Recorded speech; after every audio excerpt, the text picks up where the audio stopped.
Hi children, welcome to our channel learn think and grow. 1 മുതൽ 7 വരെയുള്ള ക്ലാസ്സുകളുടെ വീഡിയോകൾ നമ്മുടെ ചാനലിൽ അപ്ലോഡ് ചെയ്യുന്നുണ്ട്. ഓരോ ക്ലാസ്സുകളുടെയും വീഡിയോകൾ ചാനൽ പ്ലേലിസ്റ്റിൽ അവൈലബിൾ ആണ്. ഓരോ ക്ലാസ്സുകളുടെയും പ്ലേലിസ്റ്റ് ലിങ്കുകൾ വീഡിയോയുടെ താഴെ ഡിസ്ക്രിപ്ഷൻ ബോക്സിൽ നൽകിയിട്ടുണ്ട്. ഡിസ്ക്രിപ്ഷൻ ബോക്സിൽ ചാനലിൻ്റെ ഇമെയിൽ ഐഡിയും വാട്സാപ്പ് നമ്പറും കൊടുത്തിട്ടുണ്ട്. ഏതെങ്കിലും ക്ലാസ്സുകൾ ലഭിക്കുന്നില്ല എങ്കിൽ വാട്സാപ്പിൽ കോൺടാക്ട് ചെയ്യാവുന്നതാണ്. ഇനി നമുക്ക് വീഡിയോയിലേക്ക് പോകാം.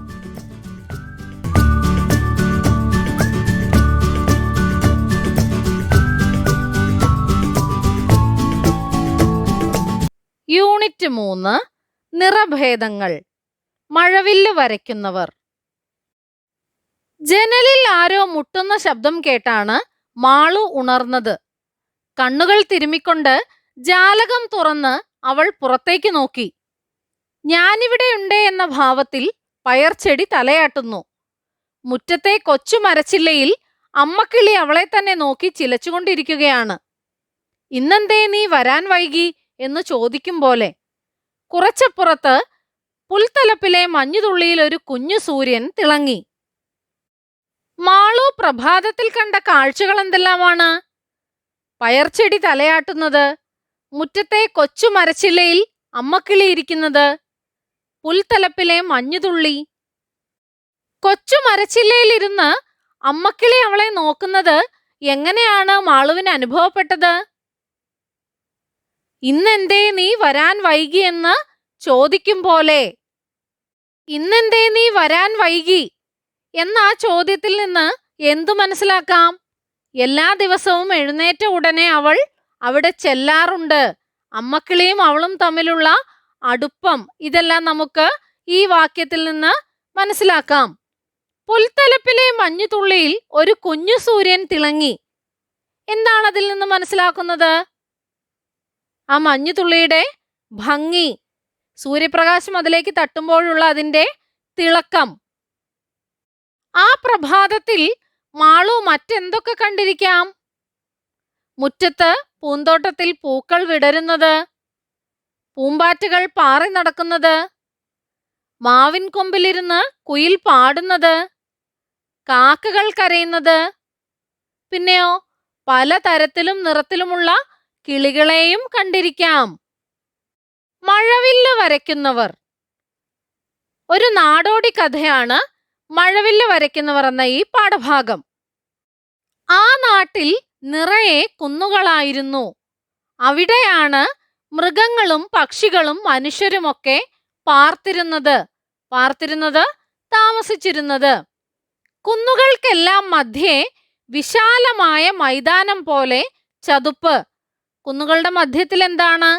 ചതുപ്പാണ്, ചെളി കെട്ടിയ സ്ഥലമാണ്. കുളക്കോഴികളും കാട്ടുതാറാവുകളും തലയിൽ തൊപ്പിവച്ച കാട്ടുകോഴികളും അവിടെ പാർത്തുവന്നു. അവിടെ മനുഷ്യർക്ക് സഞ്ചരിക്കാൻ കഴിയുമായിരുന്നില്ല. ചതുപ്പ് നിലത്തിന് ചുറ്റുമുള്ള ആ കുന്നുകൾക്കെല്ലാം ഓരോ നിറമായിരുന്നു. നീല, മഞ്ഞ, പച്ച, ചുവപ്പ്, വെള്ള, അങ്ങനെ ഓരോരോ നിറങ്ങൾ. ചതുപ്പ് നിലം എന്നാൽ എന്താണ്? ചെളി കെട്ടിയ സ്ഥലമാണ്.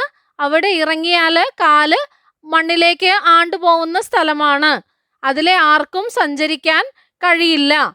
അവിടെയുള്ള കുന്നുകൾക്കെല്ലാം വ്യത്യസ്ത നിറങ്ങളായിരുന്നു. നീലയും മഞ്ഞയും പച്ചയും ചുവപ്പും വെള്ളയും നിറത്തിലുള്ള കുന്നുകളായിരുന്നു. നീലക്കുന്നിലെ മനുഷ്യരും മൃഗങ്ങളും പക്ഷികളുമെല്ലാം നീല. മഞ്ഞക്കുന്നിലെ മരങ്ങളും കിളികളും മനുഷ്യരുമെല്ലാം മഞ്ഞ. ഒരു കുന്നിലുള്ളവർ മറ്റു കുന്നുകളിലേക്ക് സഞ്ചരിച്ചതേയില്ല. ഒരു കുന്നിലെ മനുഷ്യർ മറ്റു കുന്നുകളിലെ മനുഷ്യരെ കണ്ടതേയില്ല. കണ്ടാൽ കാഴ്ചശക്തി പോകുമെന്നായിരുന്നു ഓരോ കുന്നുകാരുടെയും വിശ്വാസം. അങ്ങനെയിരിക്കെ ഒരു വൈകുന്നേരം നീലക്കുന്നിലെ ഒരു നീല അച്ഛനും നീല മകനും കൂടി നടക്കാൻ പോയി. കൂട്ടിലേക്ക് പോകുന്ന കിളികളുടെ പാട്ടുകൾ കേട്ട്, കാറ്റടിക്കുമ്പോൾ കലമ്പി ഉണരുന്ന മരങ്ങളുടെ മൂളലുകൾ കേട്ട്, നീല നിറത്തിന്റെ വകഭേദങ്ങൾ കണ്ട് ചിരിച്ചും കഥകൾ പറഞ്ഞും അവർ മുന്നോട്ടു നീങ്ങി. നടന്ന് അറിയാതെ അവർ മഞ്ഞക്കുന്നിനരികിലെത്തിപ്പോയിരുന്നു. ഒരു ശബ്ദം കേട്ട് അവർ ഞെട്ടിത്തിരിഞ്ഞു നോക്കി. മഞ്ഞക്കുന്നിൽ നിന്ന് ഒരു മഞ്ഞപ്പന്ത് ഉരുണ്ടുരുണ്ട് വരികയാണ്. പിന്നാലെ ഒരു മഞ്ഞക്കുട്ടിയും. കണ്ണടച്ചോ, കണ്ണടച്ചോ, അച്ഛൻ നെഞ്ചിടിപ്പോടെ പറഞ്ഞു. അവൻ കൈകൾ കൊണ്ട് കണ്ണുപൊത്തി. എങ്കിലും കൈവിരലുകൾ മെല്ലെ നീക്കി കൗതുകത്തോടെ ആ കാഴ്ച കാണാതിരിക്കാൻ അവനു കഴിഞ്ഞില്ല. ഒരു മഞ്ഞക്കുട്ടി, മഞ്ഞ കണ്ണുകൾ, മഞ്ഞ ശരീരം, മഞ്ഞ തലമുടി. ഹായ്, എത്ര സുന്ദരനാണവൻ! അച്ഛനറിയാതെ ആ കാഴ്ചയിൽ ലയിച്ച് അവൻ അങ്ങനെ നിന്നു. മഞ്ഞക്കുട്ടി ഓടി വന്ന് മഞ്ഞപ്പന്തുമെടുത്ത് തിരികെ തന്റെ കുന്നിലേക്ക് തന്നെ ഓടിക്കയറിപ്പോയി. നീ വല്ലതും കണ്ടോ? അച്ഛൻ ചോദിച്ചു. ഏയ്, ഒന്നും കണ്ടില്ല, ഒന്നും ഒന്നും അവനൊരു നുണ പറഞ്ഞു. ഇന്ന് ഇവിടെ വരെ മതി, നമുക്ക് തിരിച്ചു നടക്കാം. അച്ഛൻ തിരക്കിട്ട് നടക്കാൻ തുടങ്ങി, കൂടെ അവനും. അവന്റെ മനസ്സ് നിറയെ മഞ്ഞക്കുട്ടിയും മഞ്ഞപ്പന്തും മഞ്ഞക്കുന്നിലെ വിശേഷങ്ങളും വിരിഞ്ഞു നിന്നു. ഉറങ്ങാൻ കിടക്കുമ്പോൾ അവന് പേടിയായിരുന്നു. ഞാൻ മഞ്ഞക്കുട്ടിയെ കണ്ടിരിക്കുന്നു, എന്റെ കാഴ്ച പോകുമോ? കാഴ്ച പോയാലുള്ള അവസ്ഥ അവൻ ആലോചിക്കാനേ കഴിയുമായിരുന്നില്ല. ഓരോന്നാലോചിച്ച് വീണ്ടും ഉറക്കത്തിലേക്ക് വഴുതി വീഴും. വീണ്ടും ഞെട്ടും. ഉണരുമ്പോൾ ഭയത്തോടെ ജാലകത്തിലൂടെ പുറത്തേക്ക് നോക്കും. ഹാവൂ, ഒന്നും സംഭവിച്ചിട്ടില്ല. നീല നിലാവ് എങ്ങും തിങ്ങിപ്പരന്നിരിക്കുന്നു. നേരം വെളുക്കുന്നത് വരെ പലവട്ടം അവൻ ഞെട്ടിയുണർന്ന് കൺമിഴിച്ചു. അപ്പോഴെല്ലാം സകല ദൈവങ്ങളെയും ഓർത്ത് പ്രാർത്ഥിച്ചു. ദൈവങ്ങളെ, എന്റെ കാഴ്ച പോക്കല്ലേ. പലതരം കിളികളുടെ സ്വരങ്ങൾ കേട്ടാണ് അവൻ ഉണർന്നത്. നീലമരങ്ങൾ കൊമ്പുകൾ കൊണ്ട് കൈകോർത്ത് കാറ്റിലാടി. ഇല്ല, കണ്ണിനൊന്നും സംഭവിച്ചിട്ടില്ല. ദൈവങ്ങളെ, നന്ദി. അടുക്കളയിൽ മൺകലത്തിൽ അമ്മ കോരി വച്ചിരുന്ന തണുത്ത വെള്ളമെടുത്ത് അവൻ പലവട്ടം കണ്ണുകൾ കഴുകി. അന്നാദ്യമായി അവനൊരു കാര്യം മനസ്സിലായി. മറ്റു കുന്നുകളിലെ മനുഷ്യരെ കണ്ടാൽ കാഴ്ച പോവുകയൊന്നുമില്ല. തൽക്കാലം രഹസ്യം അവൻ മറ്റാരോടും പറഞ്ഞില്ല. മഞ്ഞക്കുന്നിലെ മഞ്ഞക്കൂട്ടുകാരനെ കാണാൻ അവന് കൊതിയായി. അവൻ കാത്തുകാത്തിരുന്നു. അങ്ങനെയിരിക്കെ ഒരു ദിവസം അച്ഛൻ പണിക്ക് പോയ നേരം അമ്മ അപ്പുറത്തെ വീട്ടിലെ ചേച്ചിയുടെ കൂടെ കാട്ടിൽ വിറകെടുക്കാൻ പോയിരിക്കുകയാണ്. തക്കം നോക്കി അവൻ ഇറങ്ങി നടന്നു. മഞ്ഞക്കുന്ന് ദൂരെയാണ്. അവൻ നീല വഴികളിലൂടെ വേഗത്തിൽ നടന്നു. നടന്നുകൊണ്ടിരിക്കെ നീല നിറം മാഞ്ഞുകൊണ്ടേയിരുന്നു. എന്നാൽ മഞ്ഞയ്ക്കു പകരം പച്ചയാണ് തെളിഞ്ഞു വന്നത്. വഴി തെറ്റിയിരിക്കുന്നു അവന് മനസ്സിലായി. എങ്കിലും പലമാതിരി പച്ചകളാൽ തിളങ്ങി ചാഞ്ഞും ചരിഞ്ഞും കിടന്നിരുന്ന ആ പ്രദേശത്തിന്റെ ഭംഗിയിൽ അവന്റെ മനം കുളിർത്തു.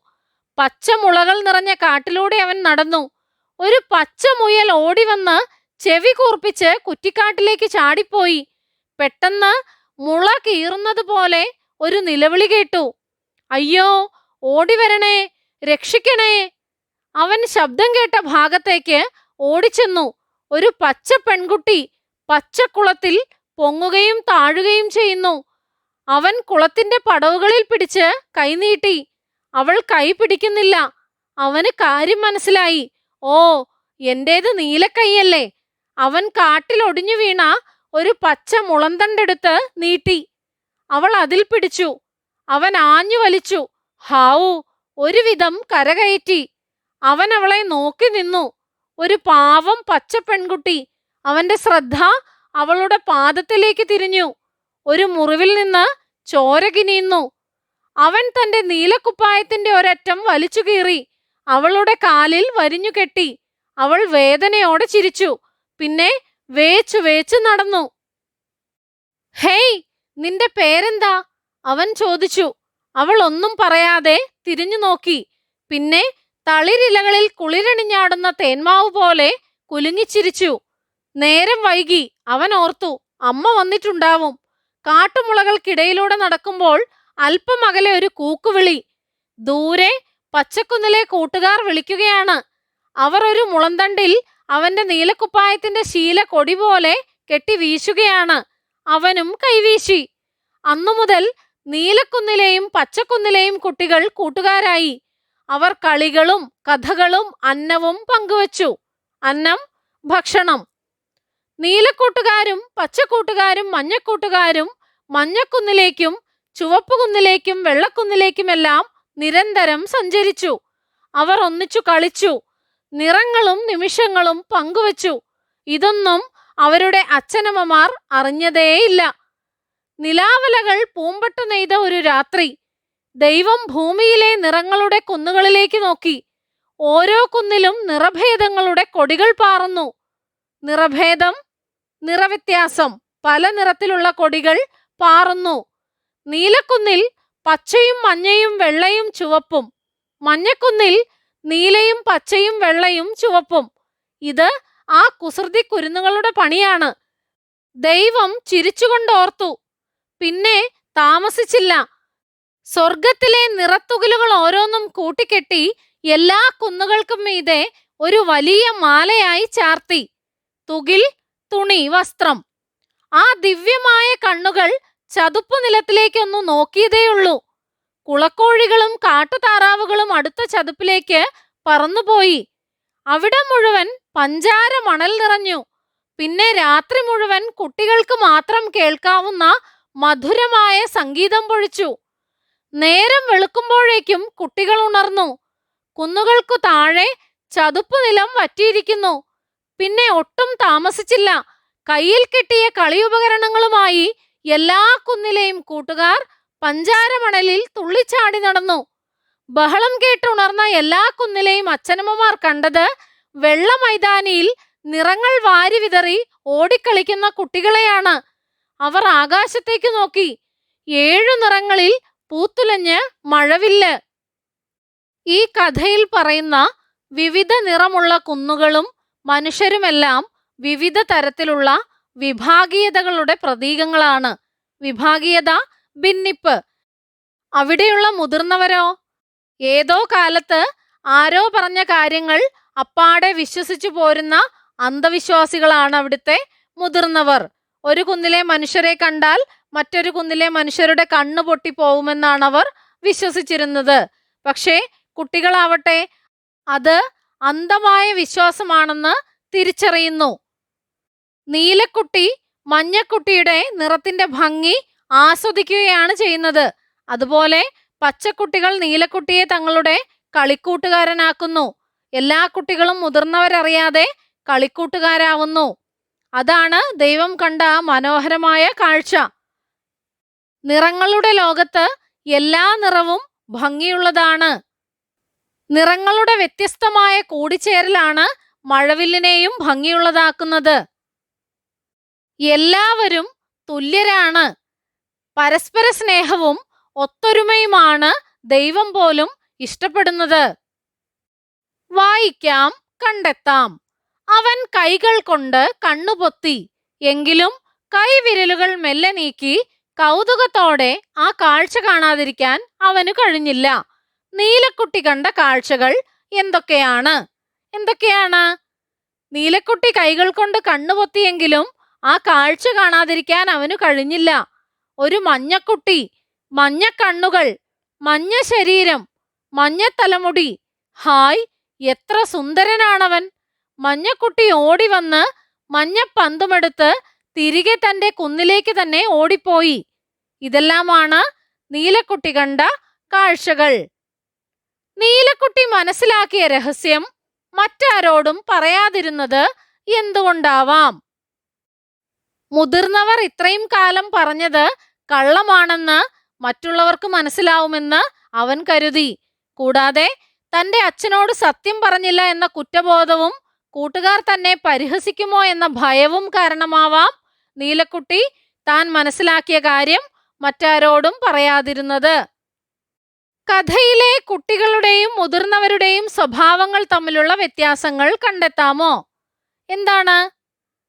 മഴവില്ല് വരയ്ക്കുന്നവർ എന്ന കഥയിലെ മുതിർന്നവർ പലതും അന്ധമായി വിശ്വസിക്കുന്നവരാണ്. അതുകൊണ്ട് തന്നെയാണ് ഒരു കുന്നിലെ മനുഷ്യരെ കണ്ടാൽ മറ്റൊരു കുന്നിലെ മനുഷ്യരുടെ കണ്ണ് പൊട്ടിപ്പോകുമെന്നവർ വിശ്വസിച്ചു വരുന്നത്. എന്തും പരീക്ഷിക്കാനും നിരീക്ഷിക്കാനും തയ്യാറാവുന്നവരാണ് കുട്ടികൾ. അവർ അന്ധവിശ്വാസത്തെ തിരിച്ചറിയുന്നു. സ്നേഹത്തിന്റെയും പാരസ്പര്യത്തിന്റെയും സ്വതന്ത്ര ലോകത്താണ് കുട്ടികൾ. അവർക്ക് നിറവ്യത്യാസമില്ല. അടുത്തത് നോക്കൂ. മഞ്ഞപ്പന്ത് ഉരുണ്ടു വരികയാണ്. മഞ്ഞപ്പന്ത് ഉരുണ്ടുരുണ്ടു വരികയാണ്. രണ്ടാമത്തെ വാക്യം വായിക്കുമ്പോഴും കേൾക്കുമ്പോഴും മനസ്സിൽ കൂടുതലായി എന്തു ചിത്രമാണ് തെളിയുന്നത്? മഞ്ഞപ്പന്ത് ഉരുണ്ടു വരികയാണ് എന്ന പ്രയോഗത്തിലൂടെ പന്തിന്റെ ചലനം നമുക്ക് വ്യക്തമാവുന്നു. മഞ്ഞപ്പന്ത് ഉരുണ്ടുരുണ്ടു വരികയാണ്. ഇതിലൂടെയോ പന്ത് ഉരുണ്ടു വരുന്നതിന്റെ ഒഴുക്കും തുടർച്ചയും നമുക്ക് അനുഭവപ്പെടുന്നു. ചില ഉദാഹരണങ്ങൾ നോക്കാം. അവൻ കളഞ്ഞുപോയ പന്ത് നോക്കി നടന്നു. അവൻ കളഞ്ഞുപോയ പന്ത് നോക്കി നോക്കി നടന്നു. മകന്റെ വരവ് അമ്മ കാത്തുനിന്നു. മകന്റെ വരവ് അമ്മ കാത്തു നിന്നു. അടുത്തത് എന്താണെന്ന് നോക്കാം. തൊപ്പി വച്ച കാട്ടുകോഴികൾ. കോഴിക്ക് നൽകിയ വിശേഷണങ്ങൾ നോക്കൂ. കോഴി, കാട്ടുകോഴി, തൊപ്പി വച്ച കാട്ടുകോഴി. ഇത്തരത്തിൽ വിശേഷണങ്ങൾ ചേർന്ന മറ്റു പദങ്ങൾ കണ്ടെത്തുക. കഥയിൽ നിന്ന് കണ്ടെത്താവുന്ന മറ്റെന്തൊക്കെ പദങ്ങൾക്ക് വിശേഷണങ്ങൾ നൽകാം? കുട്ടി, കളിക്കുന്ന കുട്ടി, പന്തുകൊണ്ട് കളിക്കുന്ന കുട്ടി. മുളന്തണ്ട്, ഒരു പച്ച മുളന്തണ്ട്, ഒടിഞ്ഞു വീണ ഒരു പച്ച മുളന്തണ്ട്. മഴവില്ല്, പൂത്തുലഞ്ഞ മഴവില്ല്, 7 നിറങ്ങളിൽ പൂത്തുലഞ്ഞ മഴവില്ല്. കൂടുതൽ ഉദാഹരണങ്ങൾ കൂട്ടുകാർ എഴുതി നോക്കൂ. വേറെ വേറെ നിറങ്ങളുള്ള ആ കുട്ടികൾ ഒന്നിച്ചു ചേരുമ്പോൾ മഴവില്ലിന്റെ ഭംഗി സൃഷ്ടിക്കപ്പെടുന്നു. എന്തു സന്ദേശമാണ് മഴവില്ല് വരയ്ക്കുന്നവർ എന്ന കഥ നൽകുന്നത്? ചർച്ച ചെയ്ത് കുറിപ്പ് തയ്യാറാക്കൂ.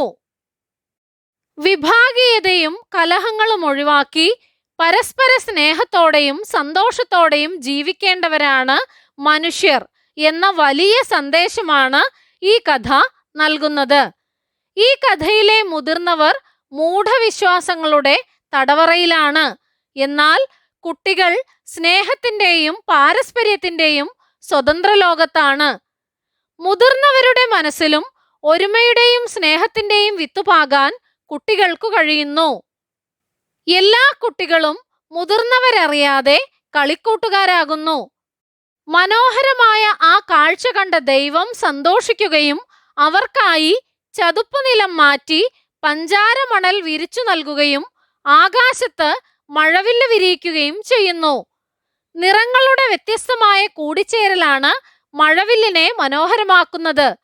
വിഭാഗീയത മറന്ന് മനുഷ്യരെല്ലാവരും ഒന്നിച്ചു നിൽക്കുമ്പോൾ ലോകം സ്വർഗമാകുന്നുവെന്ന് ഈ കഥ നമ്മെ ഓർമ്മിപ്പിക്കുന്നു. നമ്മുടെ ചാനലിൽ അപ്ലോഡ് ചെയ്യുന്ന എല്ലാ വീഡിയോകളും കുട്ടികൾക്ക് ഉപകാരപ്പെടുന്നുവെന്നറിയിച്ച എല്ലാവർക്കും നന്ദി. 1 മുതൽ 7 വരെ ക്ലാസ്സുകളുടെ എല്ലാ വീഡിയോകളും നമ്മുടെ ചാനലിൽ അപ്ലോഡ് ചെയ്യുന്നതായിരിക്കും. അപ്ലോഡ് ചെയ്യുന്ന എല്ലാ വീഡിയോകളും കാണുന്നതിനായി ചാനൽ മെമ്പർഷിപ്പിൽ ജോയിൻ ചെയ്യാം. അതിനായി ചെയ്യേണ്ടത് ഇത്രമാത്രം. സബ്സ്ക്രൈബ് ബട്ടൺ അടുത്തായി ജോയിൻ എന്ന ബട്ടൺ കാണാം. അതിൽ ക്ലിക്ക് ചെയ്യുക. 1ഉം 2ഉം ക്ലാസ്സുകളുടെ വീഡിയോകൾ കാണുന്നതിനായി ഇവിടെ ക്ലിക്ക് ചെയ്യാം. 1 മുതൽ 4 വരെയുള്ള ക്ലാസ്സുകളുടെ വീഡിയോകൾ കാണുന്നതിനായി ഇവിടെ ക്ലിക്ക് ചെയ്യാം. 1 മുതൽ 7 വരെയുള്ള ക്ലാസ്സുകളുടെ വീഡിയോകൾ കാണുന്നതിനായി ഇവിടെ ക്ലിക്ക് ചെയ്യാം. ചാനലിൽ അപ്ലോഡ് ചെയ്യുന്ന എല്ലാ വീഡിയോകളും കാണുന്നതിനായി ഇവിടെ ക്ലിക്ക് ചെയ്യാം. Thank you.